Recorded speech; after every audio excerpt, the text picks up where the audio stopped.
time it fades like nothing else.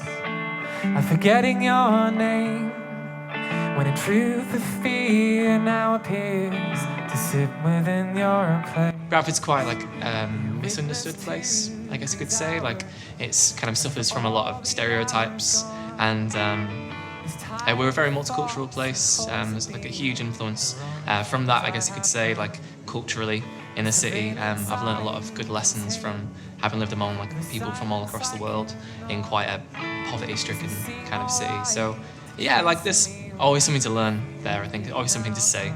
You don't really have like a nice, happy stories to write about, I suppose. And yeah, and just in terms of like the geography, the nature kind of side of it, like it's just kind of rolling hills and valleys, and it's quite bleak and desolate sometimes, I guess you could say. So yeah, there's a lot of visual things to work with in Bradford, I guess you could say.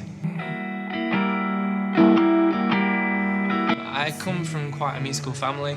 I've got 4 older brothers who are all musicians, and the musical discipline, I guess, got like passed down from quite an early age. I started out as a piano player, started playing the drums when I was about 7, and then moved on to singing and trying to play the guitar in like recent years. And like in terms of other artists, like I'm into kind of a big range of things.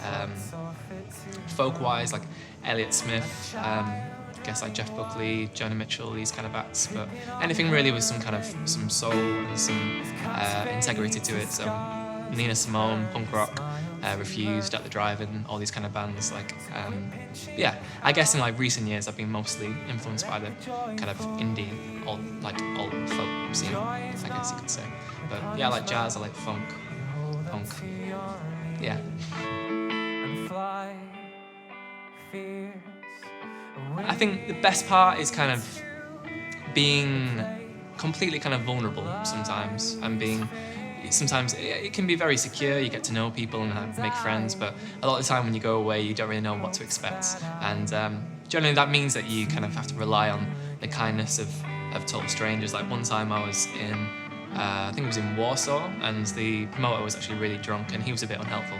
Nice guy, but a bit of a pisshead, and he sent us on this crazy journey to find the hotel where we were staying, and we just couldn't find it. It was Warsaw, and it's a crazy old place, and we just like wandering the streets trying to call him, and he was like and being incredibly unhelpful, and these 2 random guys were just walking down the street and saw us clearly like aimlessly wandering around at 3 a.m. and they were like, "Oh, are you okay?" And we were like, "Yeah, not really." And they had no connection to us, but they were just like, "We've got an apartment just around the corner. Come stay. Like, we'll have a drink, sleep as long as you want." And it was really touching. And I can't remember their names. It was such like a brief thing, but I think like touring somehow like makes those kind of situations happen more often. And yeah, it can be a really beautiful thing. And just like the difficult stuff, I guess, is just having no space for a month at a time sometimes. And when things go wrong, they seem to come in like big waves of shit, happen constantly. And yeah, so it can be a little bit hard to handle sometimes, especially on your own. I don't really go away much, just on my lonesome. This is one of the first times I've done it, really, like in a big way. So.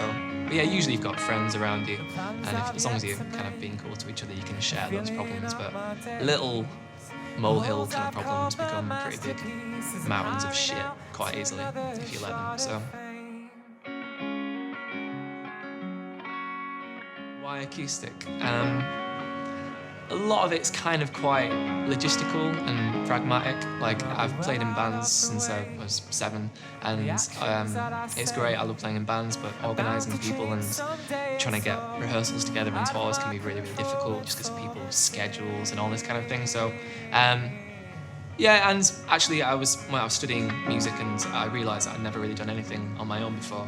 I'd always been like a supportive musician to somebody else, which I really like doing as well, but I figured it was a good opportunity to try and do something on my own. And I wouldn't really say what I do is acoustic. I mean, I play the electric guitar, but it's not quite Dylan Goes Electric kind of thing. But yeah, like, I think just being able to turn up in a place, fly to Greece and play a show just with my guitar or something, and it makes life very simple.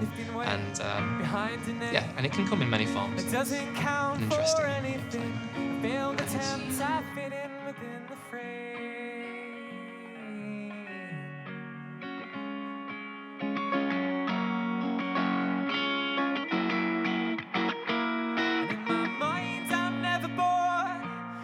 future neatly stored, ready for the day I spring majestically from